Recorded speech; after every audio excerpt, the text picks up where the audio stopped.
The conversations on this podcast are between the host and the guest and are not directed at any member of the general public. The information is for your listening pleasure, but is not offering you any personal advice.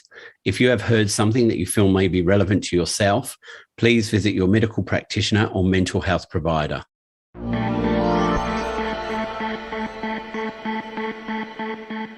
Hello and welcome to Life Changes You. My name's Daniel.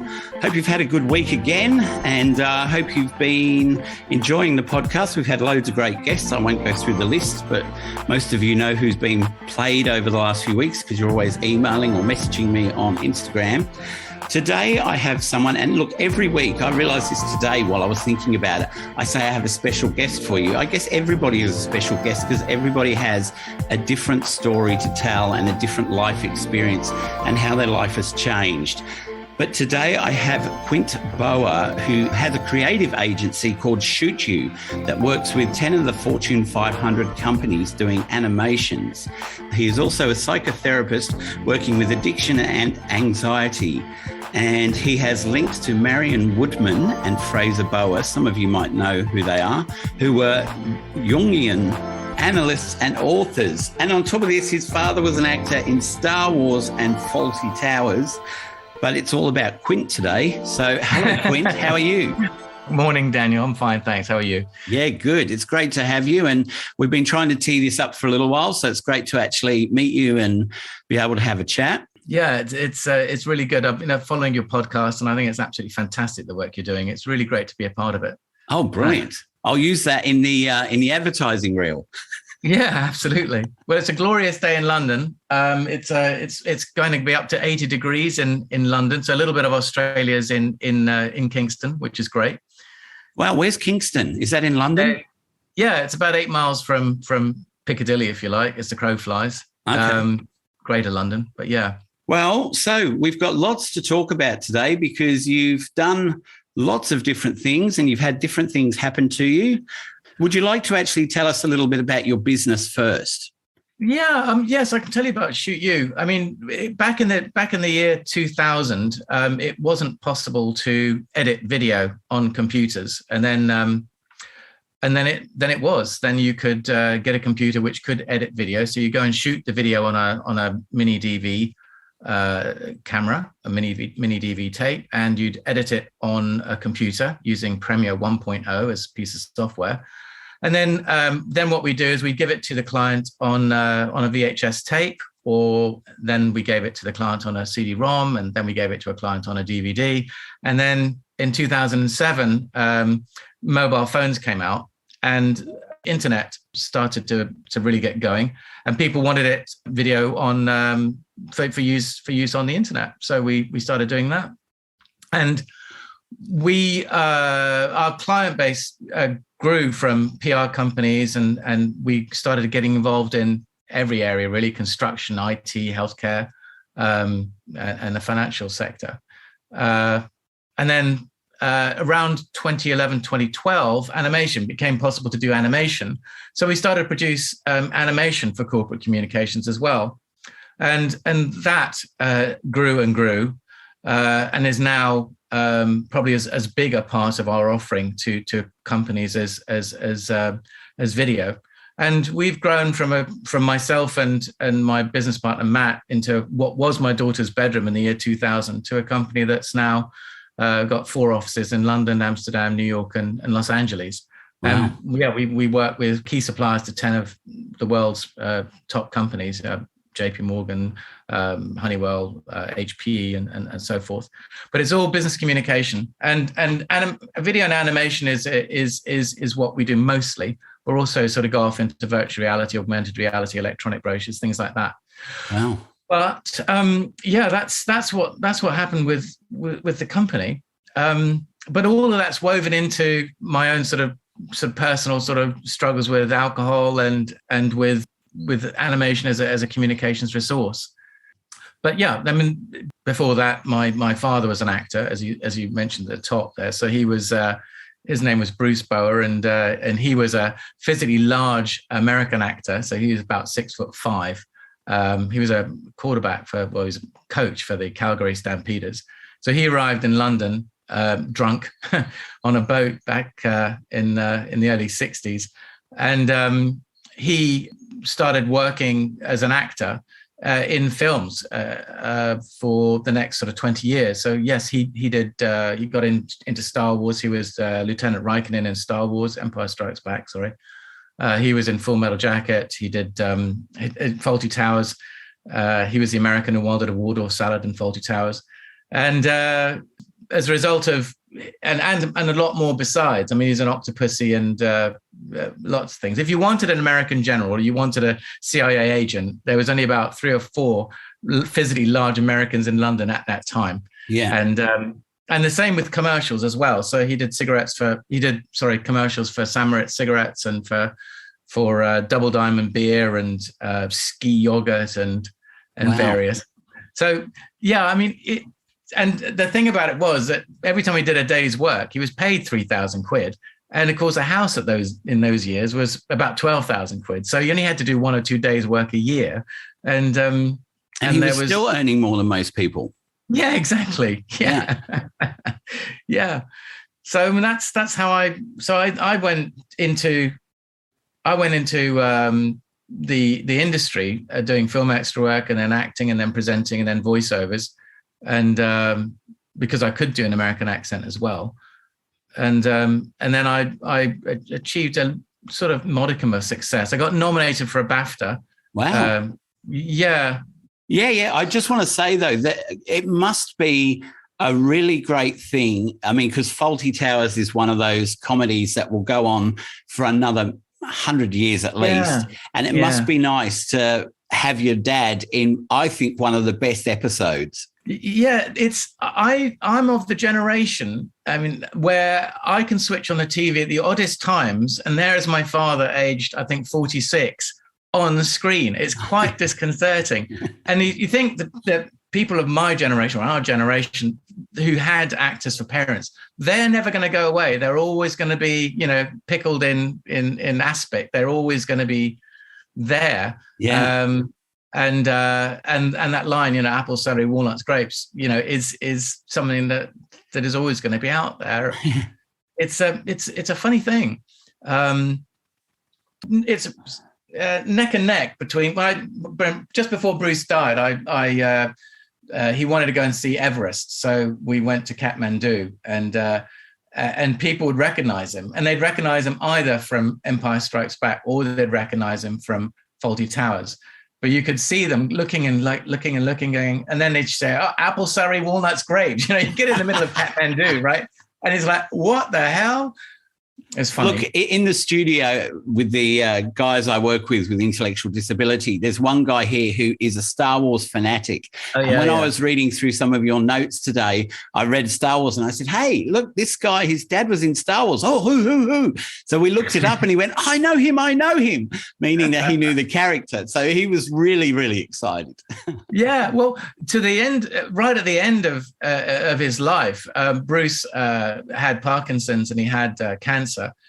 So he was quite disabled, but he could still get to the conventions, so he could still sign his name on pictures. So he made a sort of a little bit of an income there, but he was still part of the gang. So, Dave Prowse, was around. So he was of Darth Vader and all of the other, the Brits anyway, would be at these conventions. So they were all sort of, personal friends.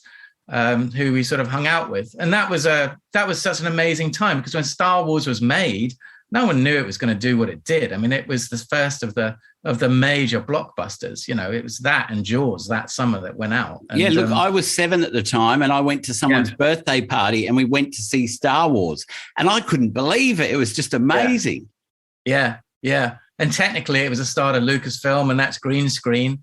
And that was really the start also of certain sorts of animation, stop motion and various other sorts of animation, which led to today. There's that you can get a very strong line technically from Star Wars through to Toy Story through to today's VFX and all the Marvels and the Marvel universe. That's around today. And look, they're all new ideas, aren't they, that go on and then help other people produce new ideas. And it was all based on the work of Joseph Campbell, which the Hero of 1,000 Faces, those narratives, that basically Westerns, was transposed onto a story about that in space. And the idea of there being a force out there, of course, is very sort of Taoist and Buddhist, and rightly resonates with a lot of people. You know, maybe there is a force out there that we can all tune into. I'm sure we're going to come back to this later on in this podcast. I shall quote Yoda later on. Look, I was going to, and then I couldn't think of a quote. So that's your dad, and I guess also, I mean, because you're a trained psychotherapist, did you become that because of your auntie or aunt and uncle, and how they became? Well, did I pronounce it right earlier? Jungian. Jungian, yeah. Yes, my aunt Marion was Marion Woodman was a mythopoetic writer and author, Jungian author. So she started. She was at one point the highest selling non-fiction author in the United States or in Canada. And she specialized in eating disorders, and she had several big titles. One was called The Pregnant Virgin. The other one, there were several, and she was working a lot with the body, which was unusual at the time. So she did a lot of work on her workshops with the body, with dance and with meditation.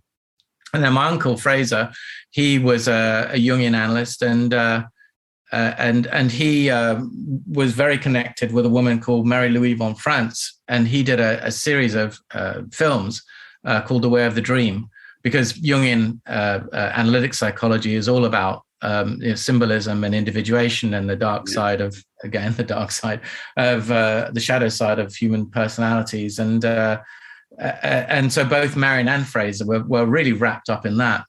And I mean, that fascinated me then, and it still fascinates me today. I think some of those questions that they were asking and trying to find the answers to are really the only questions worth asking, as far as I'm concerned. And that prompted me to get involved in psychotherapy and psychology generally when I was sort of in the late 90s. So I at the time, I was still doing acting and presenting and working as a camera operator as well. And then I did a diploma and an MA, and then I studied to become what's called a UKCP registered psychotherapist. And then I also got involved in the British Psychological Society and cognitive behavioral therapy and psychometric testing and what have you. And then I started working with employee assistance programs on their sort of corporate basis, dealing with trauma, although at the time it's called critical incident debriefing.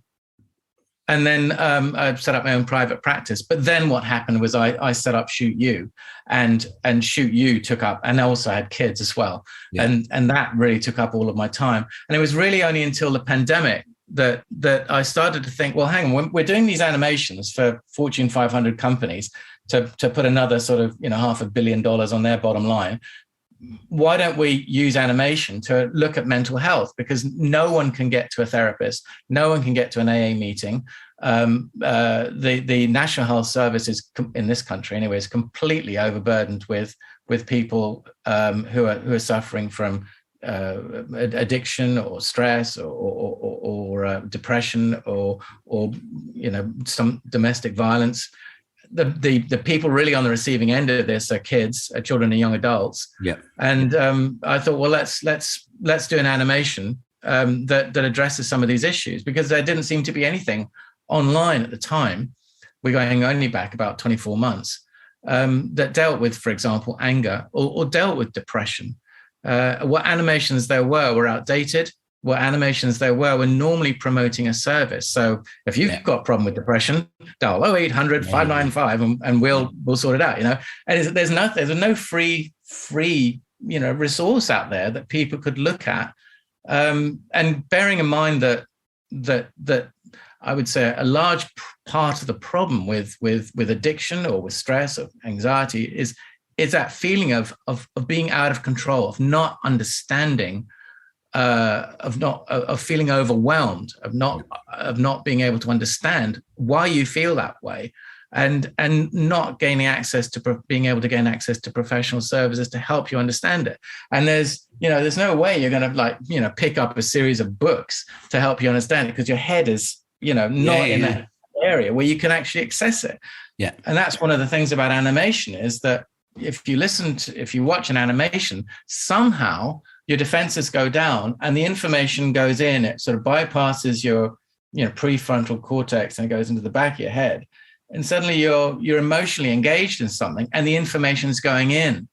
And especially with children, for example, or children and young adults, where they maybe don't have a very high reading age, but they're acting out aggressively, for example, you can use an animation to address some of the issues in a way that is of their own choosing, in a way that's entertaining and that is relatable.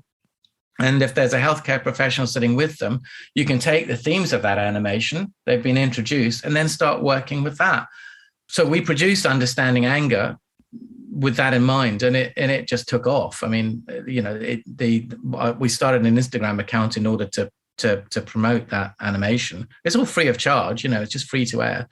And it was like tick, tick, tick, tick, tick. They just followers were just going up and up and up. And the comments on there were just like, this is brilliant. And then it got an award and that kind of turbocharged the whole thing. And we thought, well, let's do a few more. So that's what we did. Well, look, I must say, I really liked your one on anxiety for children with the octopus. Yeah. I thought that was brilliant. Yeah. Thank you. Thanks so much. It really means a lot. Thank you. Look, I think it just, because people who are anxious have, like their heart feels like it's being squished, and having that octopus with all its arms around you. Yeah. I hope I'm saying the right thing here, but it was like the octopus was squishing them and they were trying to, deal with what was going on. Well, this is the thing you can do with animation. You can have a metaphor, and in this case, it was an octopus to describe the anxiety. And the octopus is there as something that can constrain you and can constrict you, but it's also something there that wraps its arms around you to protect you and to comfort you. Yeah. And that octopus, I didn't think it. The animator thought of that, and the minute he said it, I thought, oh, well, that's exactly what we want. Yeah. And so it's that octopus, which at times can really prove to be a burden to you, but at other times can be an absolute comfort. Yeah. And like a warm blanket holding you. Exactly. Yeah. Then the question is, if you've got an octopus there, and that's your anxiety, how do you relate to it?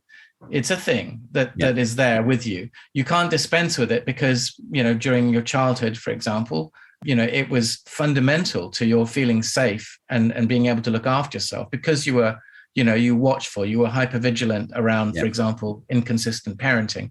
And so you developed this watchfulness, and that watchfulness then became anxiety. Now, if that's fundamental, if that's a trait or a habitual form of behavior, to suddenly say, well, just get rid of it. You can't get rid of it because that's fundamental to who you are. It's become part of you. Exactly, precisely. Yeah, it becomes part of you. So but you still can choose on how you relate to it. Yeah. But that's where animation really, wins, because if you had to do that with video, well, I don't know how you would do it. I mean, you can't actually build an animatronic octopus. It would cost a bloody fortune for stuff. and what you're saying there is so right about people identifying and then not being able to disassociate or remove themselves from certain things like mental illness, alcohol, drugs. Is once it becomes part of you, it's almost like you're giving up part of your life to go forward. And that can be quite hard on people to actually imagine what their life would be like through the other side of that. Yeah, I think that's a large part of it. If you the statistics around anxiety, for example, 20% of people who identify as being alcoholic, anxiety was where that started. And so you have anxiety, you use alcohol as a coping mechanism, the tail starts wagging the dog. The periods of time differ, but eventually the alcohol itself becomes a go-to. and the withdrawals from the alcohol, for example. There's lots and lots and lots of routes into alcoholism, but the withdrawals from the alcohol mean you want to have another drink. It's the quickest way to relieve yourself of the effects of the alcohol. And it's almost like making yourself feel better. You know, if you have that drink, all those problems are going to go away, but you want to stay off the drink. I mean, look, I had a girlfriend probably in my mid-20s who had undiagnosed obsessive compulsive personality disorder. And I never realized why she drank so much. And part of the reason I gave up drink was because I was in a relationship with her and I would see how drunk she got. And then it was only when she went to see a new psychiatrist who diagnosed her and gave her some medication. And it was a completely different person.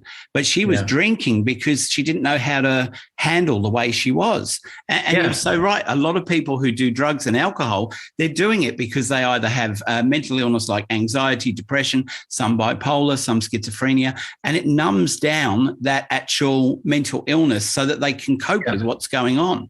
And if you were to say to some of those people, we're going to remove that, they're going to go, well, why? That's actually what's helping me. Yeah, exactly. And that's part of the problem because in when you go to see a doctor, for example, they'll say, well, we have to address the anxiety before we take away the alcohol.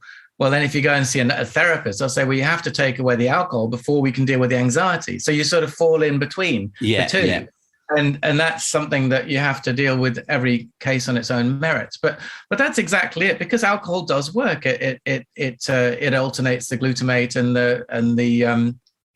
the GABA neurotransmitters, and it does it very, very well. I mean, it works, but the problem with it is it works so well it becomes a crutch, and then you get into other problems with it as well. I mean, not least of which is it does reduce your ability to think straight, because it damages the prefrontal cortex. So then, when do you think you actually realized you had a problem with alcohol? Oh God, Dan. I mean, I probably realized that I was overdoing it a good 5 or 6 years before I stopped. I mean, there were so many sort of rock bottoms. I was very fortunate in that, I didn't, lose my job, because obviously I was running the company. I didn't lose my license. My marriage stayed intact. I did get into some problems myself with obviously with blackouts and with just incidents, stupid things, and I went to AA on several occasions, but when I went into AA, I would hear people sharing about how they flipped their car or lost their jobs or got involved in domestic violence, for example. And I thought, well, I've never done any of that. I went straight back to the off license, and off we go again for another 6 months. But eventually I just got sick and tired of being sick and tired. Eventually I just thought, I can continue going down this route, but I don't know, nothing's going to change. If you just keep repeating the same old habits, expecting a change, it's never going to happen. That's the definition of madness. So I just thought, well, I'll just try it. We'll try it for a month, and then that month became 2, and then I thought, hang on a second, this is the way forward here. I don't need alcohol in my life. It doesn't help me function. On the opportunity cost of doing alcohol is I'm not doing things which I would rather do, like be a parent, and show up for that, like get involved in sport, which I still enjoy, like being a better employer, like being a better boss, like being a better, producer. And lots of the things that I thought I couldn't do without alcohol, go to a client meeting, get on a plane, I could do. And then there was a sense of pride that came with that. And gradually, very gradually, and still to this day, there are new frontiers which I think, oh, I've done that, and I couldn't have done that without booze, or the outcome of that was, and booze just doesn't play the part that it did in my life. Having something like that, I think, and it goes back to what I was saying before, it's working out how your life will be once you remove something from your life. Yeah. And before we spoke on here, I told you about a guy who came on a couple of years ago who was a young alcoholic, and he said that he could never imagine his life without alcohol. And it was really hard for him to actually turn it around and go, okay, I actually need to stop to see what it's like. And it's all about the change and how you can change and what possibilities you can see on the other side. I mean, you being a psychotherapist, we talk about like the miracle outcome and, like if you woke up tomorrow and something bad that's happening in your life wasn't happening anymore, how would you feel? What would you do differently? What are the outcomes from that? So as a psychologist, psychotherapist, we look at those sort of things to give people the option of thinking through that. However, I think with alcohol and drugs, if you're still having a drink or still doing the drugs, it's a lot harder to think your way to a more positive future because your brain is already a little bit addled with whatever you're using. So, it's easier, as you say, to have a drink and go, oh, well, I'll think about that tomorrow. Absolutely. You're addled, you're either hungover or you're pissed. You're one of the two, and that's 24/7, 7 days a week, etc. And you can't think straight, and so you those other avenues, those other possibilities are foreclosed to you, and it doesn't matter what. And also, don't forget, this is socially sanctioned, right? I mean, it's legal and it's relatively cheap. And I'm surrounding myself with people who are in the same frame of mind. Yeah. So you're enabled, and it's a great place to be. I'm identified as somebody who is a heavy drinker, a functioning alcoholic, who was still moderately successful at what he did, and was surrounding myself with creative people who also did what I did.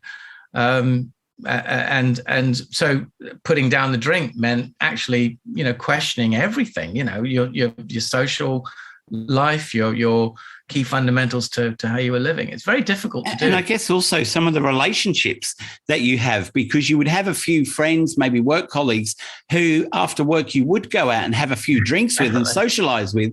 And when you all of a sudden say, I'm not drinking anymore, that changes that dynamic, because for one, they're going to think, well, I've lost my friend that I drank with. And why is he stopping drinking? Should I stop drinking? So there's a lot of questions that come out of it when one person decides they want to be different to the other people. Yeah, definitely. Absolutely. Because you're forcing the other person to think about what they're doing. I mean, my wife, for example, all the way through to work colleagues, and they all are then forced to think, oh, maybe I'm drinking too much. And it puts that problem up there. Then the next thing you've got is, oh, okay, well, now do I identify as an alcoholic? And what sort of, who knows that information? Because it's anonymous, right? Alcoholics Anonymous. So how anonymous should I be? Which is the next question. Because if you identify as somebody who had a drink problem, then is it a disease? Is it a choice? And you get into that. And then that's a whole other kind of. I hadn't thought of that. Is it a choice? Is it a disease? Look, and I think those two things that you just said there, is it a choice? Is it a disease? It would affect different people in different ways. Some people, it would become a disease. And like you were able to stop. So maybe it's not a disease, but you just realize, look, I'm just doing too much of this and I need to look at something different, a different way of life. And that's lucky for you that you were able to do that and you weren't in the other category. Yeah. Yes, I think so. I mean, on the disease choice debate, there's still that's raging at the moment. I mean, to what extent it is a disease and you have no choice, and to what extent it's a choice is a really tricky one to pick apart. But and I guess it goes back to the first question of when you have your first drink, was that a choice because you hadn't drunk before? So was it a disease, or was it your choice to have that first drink? And look, I had a discussion with someone a couple of weeks ago about they used to go to parties and never fitted in, never felt great, never wanted to talk to anyone. Then when they had a couple of drinks inside them, they were actually a bit more happier and they could talk to people and socialize. And when they went back to work on the Monday, people were like, oh, you were so great on the weekend. We didn't know you were like that. So then they carried on drinking until they realized actually it's now a problem. Yeah. Yeah, absolutely. Yeah. Yeah. I mean, you can create, to an extent, we all create a persona, a public facing version of ourselves that we think is going to be acceptable and attractive to other people. And alcohol helps with the scaffolding, all of that. Take away the scaffolding. Oh, hang on, I have to be me. Well, then you're back into, well, am I going to be liked? Am I going to be thought of as funny? Am I going to be entertaining or interesting? I don't know. And it's all those self-limiting beliefs, isn't it? Yeah, absolutely. Yeah, absolutely. It's a real cat's cradle of different things. I mean, I think it's like the devil and the angel on your shoulders. You know, the angel's saying, no, you'll be fine. And the devil's going, no, have a little drink. You'll feel a lot better here. And, you know, as we said before, 9 times out of 10, it would be the easiest solution to just have a drink and then start talking. But then you know that drink then leads to another and another and another. Absolutely. Oh, and you know, the process of not drink. I didn't just wake up one morning and think, oh, I'm not going to drink. And there's a number of times where the games that I played as an alcoholic, you know, limiting the number of drinks, limiting the types of drinks, limiting the times of the day when you could start drinking. I mean, that went on for 5 years more, where I was trying to control it, but there was no controlling it, because, you know, if I said, well, I remember once saying, well, I'm just going to drink gin. Just gin. That's it. All I'm going to drink is gin. And I remember doing a bottle of gin and then going to a pump class or something at the gym. It's like, Jesus Christ, this did not work. You know, this absolutely is not working here. Or I'm only going to, you know, drink at 6 o'clock. Well, good luck with that. You know, when the sun's out and there's a client lunch or something and you're by a river and then the client's going to say, well, why aren't you drinking? Because they want to drink, right? Yeah. And it's a client, for Christ's sake. Well, you can't make them feel uncomfortable, which is another excuse to, you know, it's endless. Was it in one of your animations where it showed that it becomes a routine and you get used to, well, I have to get this and then I'll feel better and then this is the time I do this, or, you know, was that in one of your animations? Well, I think what you're alluding to there is the idea that it's the anticipation of the drink is a big part of the drink. You know, the anticipation, you know, and dopamine plays a part in this, but the expectation that I will feel better when I have a glass of red or a pint of lager is the same as if I'm going to do a line of cocaine, or if I'm going to go and put a white ball on a roulette wheel, or if I'm going to go and, you know, say hello to that girl over there at the bar. You know, there is the anticipation of it, which is in the waft and weave of the alcoholic sort of carousel, and that's exciting, you know, and it's stimulating and it's fun. And then the idea is, well, if I don't have that, then my life's going to be boring and it's going to be drab, and there's not, and you know, that's just the part of where your head goes to. It becomes very difficult to slam the brakes on and to get off that treadmill. So now that you're not drinking anymore, I think it's 8 years you've been without a drink. How do you think your life has changed in the more positive way to when you were drinking? Oh, immeasurably. I mean, to sort of trot through it. Well, one of the big things that happened with me was from a business point of view. I really pushed the animation. I really saw what animation could do, and I really pushed that. I don't think I was just dialing in work at the end there. You know, I mean, I was on the source a lot of the time, and I wasn't really fully functioning as in any capacity, either as a director producer or as a company owner. I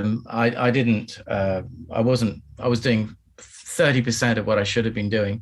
And so when I actually showed up, I was much more engaged in the company, and that led to animation really really kicking off as something that we offered, and that really turbocharged the company. I mean, just that one thing, turned the company from us working in a small office in Addleston near Weybridge to being a global, multinational company. I mean, that really goes back to almost when I stopped drinking 8 years ago. Yeah. So that's one thing. Personally, I feel like I've done a pretty good job of being a father, being there for the kids, for my daughter and son during their teenage years. And I know damn for sure that I wouldn't have been there in the way that I have been.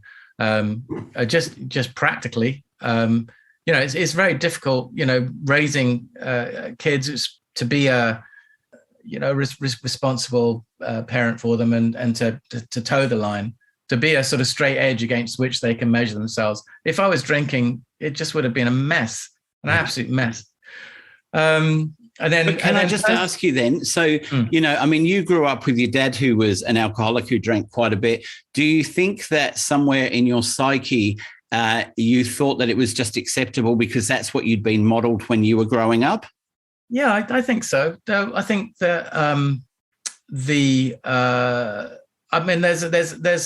lots and lots of evidence to show that the male sons of alcoholics, and I'm not sure about the females, but have a predisposition towards alcohol.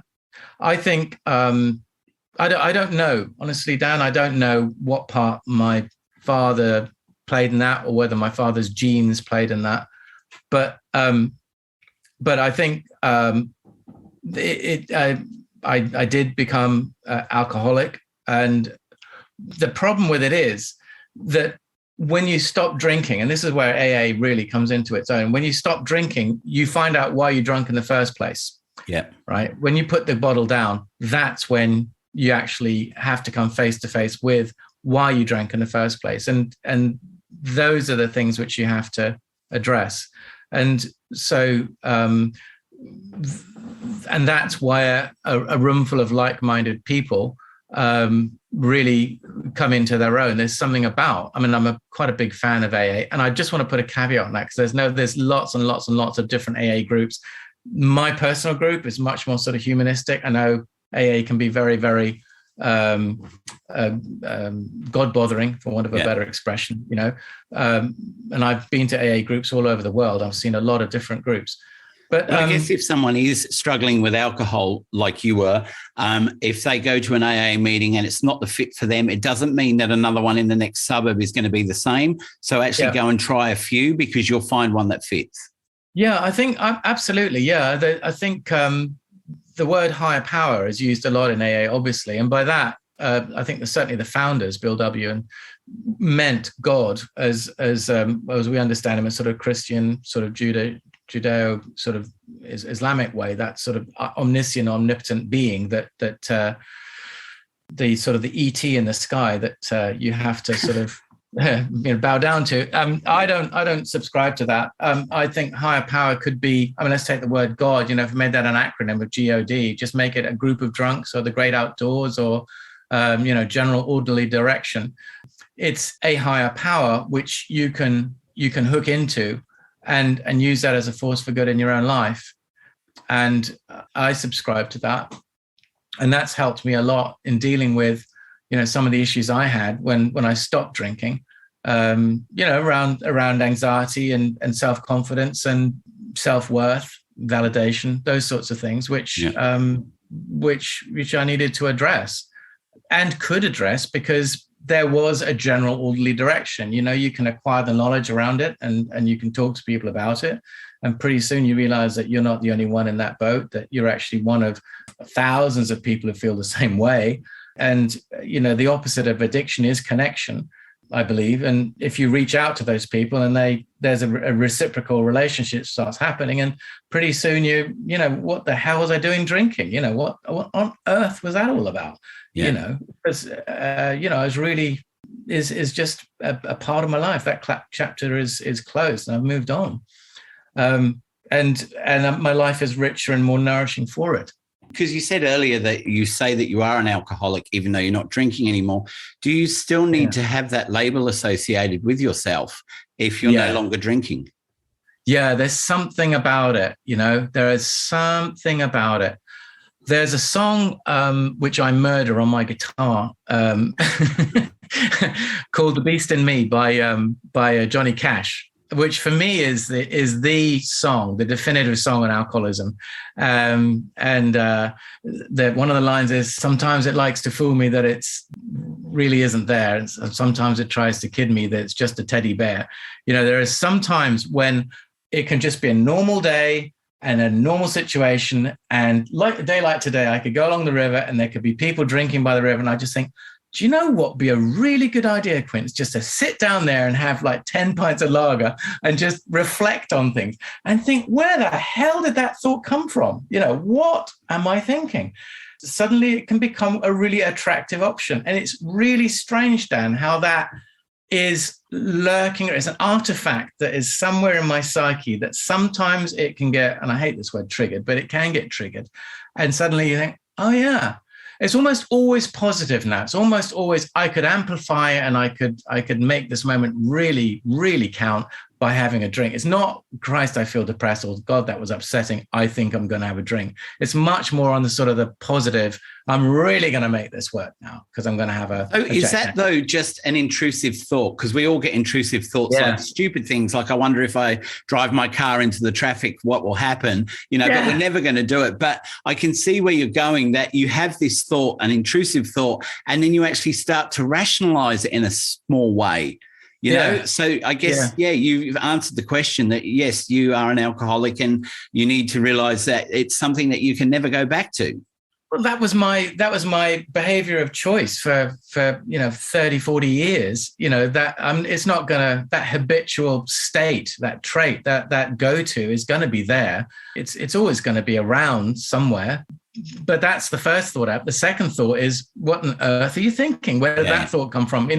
It's almost funny that I would think that. It's not taken on board as a serious option ever. If anything, it's scary. That having some alcohol would just really, doesn't interest me, and it's something that I would find sort of quite threatening, really. Nevertheless, it's still there. It does bubble up sometimes, and in AA you hear it, people talking about it. God, why did I suddenly think that? And old timers, the sort of people who've been around for 16, or so years more. I'm still a beginner at 8 years. Sometimes I feel, not that it's about the length of time. I have to stress, I hate that. I hate that in AA where you have people saying, "Oh, I've been sober," and especially on Instagram, you get that a lot. "I've been sober for 6 months." Well, good for you. Come back in 6 years, come back in 10 years, 15 years, because it's a day at a time, and you can make a millstone out of a milestone. You can be there saying, "Well, I've done 8 years, but that guy's done 16, or that girl's done 16, and what have I learned?" It's a day at a time. The alcoholic that gets up earliest in the morning is the one that's been sober for the longest. That's it. I would think as well, if you were in a room full of people saying, "I've been 10 years, 15 years, 20 years, and you've only been 6 months, you might think, well, I'll just go and have a drink because I'll never get to them, Yeah. So it's almost, what is it? It's a bit overpowering, it's a too big a step from where you are to where they've got to, and you might go, well, why am I bothering? Yeah, absolutely, yeah. And look, you're lucky as well that you stopped when you did, because you're still at a young age, whereas some old timers in their 70s, 80s who are trying to quit, that must be really hard when they've done it for 50 years. Yeah, and that is that cohort of at least in the UK, those are now the problem drinkers, because the kids aren't picking it up as much as they were. Unfortunately, they're probably going more into sort of marijuana but it's the middle-aged drinkers drinking their Chablis and they're having their tipples and they're doing a bottle and a half, 2 bottles every night, and they're the ones who are getting into problems with it now. It's the younger generation that seems to be slightly easing, but yeah, it can be intimidating to have people who have been sober for years and years and years, and then you think, oh well, and then they come out with something like, "And I really fancy to drink," and you think, well, I'm never actually going to get this monkey off my back. No, it's and I'm sure any old timer would tell you, look, it's a day at a time. It's just today. Keep it in the day. And I guess it's learning to live with your monkey and keep your monkey under control. Yeah. Yeah. It's when you put down the drink, then what comes up, and whatever that is, that's what you have to address. And it is never as bad as you think it is. It's always been this thing you've pushed away, and it's become this, it's turned into this massive ogre of the problem, and then all of the other problems which are spinning off of that. And if you put the bottle down, turn around, face it, suddenly you realize, it's not that big a deal. It's something that is certainly manageable once you get over, the withdrawals of the alcohol, and you have a few days behind you sober, and you can think clearly. It's like, Christ, what on earth was I worrying about? What was that? And look, I think it's really admirable of you, because you said earlier, it's Alcoholics Anonymous. How anonymous do I want to be? But for you to come out and talk about it will help lots of people even contemplate giving up, whereas before they probably hadn't even thought about it. So to hear that you're successful now, you were successful before as well, but that you were able to give up, that you were able to change your life around, have more time with your family. There's so many little bits and pieces in there that offer promise and offer opportunity, yes, that you can change, and you can see a difference, and you can be somewhere else. And that's great. I salute. I don't salute, but if you were to salute, you'd be saluting. Well done to you for doing that and to speak about it, because it does help other people. Yeah, there is a real stigma attached to alcohol, right? Which, when you think of, since Bill W. wrote the big book back in the 30s, alcohol is still so stigmatized. We had a show in the UK on Mental Health Week last year, where celebrities would put on a Post-it note on their forehead what their mental health problem was. And you had them all. You had depression, you had OCD, you had, nobody put up alcoholic. Nobody. Yeah. Why? Because it's a stigma still. Yeah. You can come out with any number of mental health issues, but alcohol still got that kind of thing around it. Yeah. And even when I used to work, then this was funny, when I used to work at Turning Point, the alcoholics and the drug addicts would keep themselves separate. The alcoholics would look down on the drug addicts, because the alcoholics thought they were doing something that was socially sanctioned, or the drug addicts were doing something illicit. But as a society as a whole, everybody looks at an alcoholic like, are they trustworthy? Are they going to steal something? Are they going to be okay? What are they going to be like tomorrow? Are they going to have a relapse? It's really strange. And if you talk to people certainly employees are very reticent about saying to their employer that they have a problem with alcohol. But I think you answered it just then and earlier as well, because it's a socially acceptable thing to do, to drink. So if people talk about alcoholism and people being alcoholics, it reflects the mirror back on them, and they might be the one that has 2 or 3 drinks a night, which, no, not an alcoholic, but they have 2 or 3 drinks. Is that too much? Is that not enough? So everybody then has to look at themselves and go, am I the same? And I think that's a really big thing, because as I said, I don't drink, but I know lots of people who do. They have 1 or 2, and it wouldn't be every night. It'd be if they were going out or something. But everybody, when they hear the word alcoholism, alcoholic, they go, ooh. They don't want that flashed up at them, and to have to look inside and go, am I one of those? Because I do drink a bit. There's loads of people out there who'll go out on a Friday, Saturday night and drink themselves so stupid that they can't walk. And there may be the ones as well, the binge drinkers, who then go, oh, I just heard about an alcoholic and maybe that's me. Society doesn't want to reflect back at the mirror, do they? They want to just go, with a mental illness, if someone they know has got bipolar, they go, oh, that's really bad, but I don't have that. Whereas alcohol, lots of people drink it. It's endemic in society. And historically, it's always been with us, since, there's a fantastic book by Carl Eric Fisher called The Urge, which was only published in the UK, I think, about 6 weeks ago. It came out in the US about 2 or 3 months ago, which was the history of alcoholism. And he goes back to the 1700s and things like the gin craze, Mother's Ruin, and looks at how alcohol was used then, and then can compare it to, for example, crack cocaine in the 1980s, and how getting off your head is part of the human condition. Yeah. Right. And so if you're going to address alcoholism, you're going to have to address the very fundamentals of what makes us human in the first place.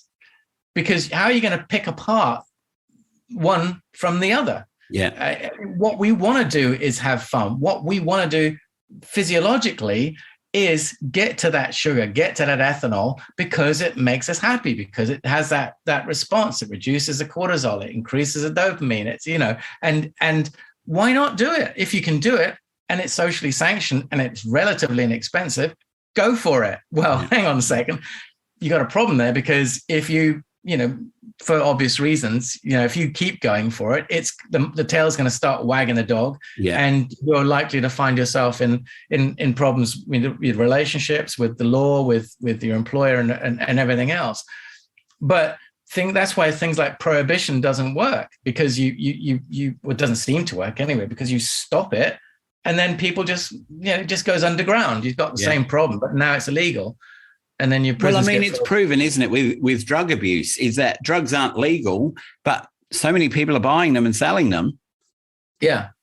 Yeah. So you never get rid of anything. And it's like smoking as well. Smoking has got so expensive, and they're trying to stop younger people taking up the habit, but then kids want to try it. And, it's just a circle that is really hard to stop. And when things are legal, it makes it acceptable. But then with drugs that aren't legal, then people have almost got that want and need to try them, because it's like taboo. It's like, oh, you shouldn't do that. And it's like, well, why not? Let's have a go. Let's see what it's like. Yeah, I know. With two teenage kids, I mean, that really does keep me awake at night. And look, we're human beings. We're apes. We're curious. We want to get high. We want to explore. We want to have fun. And if it's illicit, well, it's almost that sort of transgression becomes even more exciting, because it's illicit, you know. And if there's, throw in peer pressure into that, and away you go. So that's when, that's why, again, I feel like I'm promoting this book now, that by Carl Eric Fisher, The Urge. He goes into not just the personal consequences of addiction, but also how politically and socially you have to try and deal with it. I mean, so you're, like we said at the top of the conversation, the government in this country is taking 16 billion in tax off of the drinks companies, but it's costing north of 30 billion in terms of the damage to society. Yeah. Well, that's a political problem, which has got severe social consequences. Well, then you're going to have to frame your drink and drug policy around that, taking it into consideration. David Cameron, who was our prime minister back in 2010, physically shifted the onus of being an alcoholic from being a disease to it being a choice. And that's when we got care in the community. Ha, ha, ha. So care in the community basically means you got A&E and you got prison for people who are really suffering with alcohol. And then the drinks companies, well, they got slapped on their wrists and they got told to put drink responsibly on the side of a bottle of booze. Yeah. It's like, and the drinks companies were involved in those decisions. What? It's just insane. Yeah, it is. And look, as you say, with prisons, I mean, I think at the moment it's around 60% of people in prison are either in because they are addicted to drugs or alcohol, or the crime that they committed had some influence of drugs or alcohol in it. And so to just be putting them in prison, it's like prison wardens are going, look, we were here to look after the people who murdered people, and now we're actually babysitting people who have got a drug or alcohol problem where they should be going into a facility that's specifically for them. But then the facilities are like, I know here, a friend of mine probably 10 years ago went into one for 3 months. It cost his mother-in-law $30,000 for 3 months stay. Now, I would say there would probably be about 5-10% of the population that could afford to spend that out on their child. Not everyone has got that sort of money. And the ones that are free, the waiting lists are 12 to 18 months. Yeah. Well, it's the same thing over here. We're what the Royal College of Psychiatrists called the second pandemic, which is, so COVID's over in inverted commas, but we have a double-digit increase in anger, in domestic violence, in stress, in addiction. All of the big ones are just rife now, and the NHS is totally overwhelmed. CAMS, which is the NHS department which deals with children and young adults, is snowed. You've got 6 months before you can see somebody, then a 2-year waiting list before you actually get admitted for treatment, and it's just utterly unacceptable. Yeah, look, Quint, I agree with what you're saying because, it's the same over here in Australia. The wait lists for mental health, if you're not paying privately, are just astronomical. So, but look, yeah. I really want to thank you for what you've come on and talked about because, look, I was over the moon when you sent me your bio this morning, and I learned that your aunt and uncle were into Jungian psychotherapy, and that you were a psychotherapist, and that your dad was the Waldorf salad man on Fawlty Towers, and just what you've achieved. Like, as I said, I've watched is it 6 or 8 videos I watched? 6 videos, yeah. Brilliant. They were really good because I love anything that has a new way of helping people to look at their mental health or pass on information about mental health, and you doing the animations with the mental health dialogue in it with the voiceover guy is just brilliant. It's something different that we haven't seen, or I haven't seen, and I think that sort of stuff needs to be shared more and more so that people can look at them and go, actually, this is me, or I've been through that, or, so you might have people who want to contact you who are animators, or people who have a mental health story that they want to tell you, that then you could convert into an animation, so where do they contact you? Well, thanks, Dan. No, it's been really great being on this. Essentially, what I'd like to do is get the animations that I've produced out there. They're all free of charge. If anybody wants a copy of any of the animations, just don't hesitate to get in touch. I personally am on @Quint Boa on Instagram. My company is www.shootyou.com. If there are any animators out there who are interested, and yes, if anybody wants to get in touch, please do, and we can sort of take it from there. All right, beautiful. Look, it was really good to meet you, Quint. We have been trying, I think, for a few months to tease something up.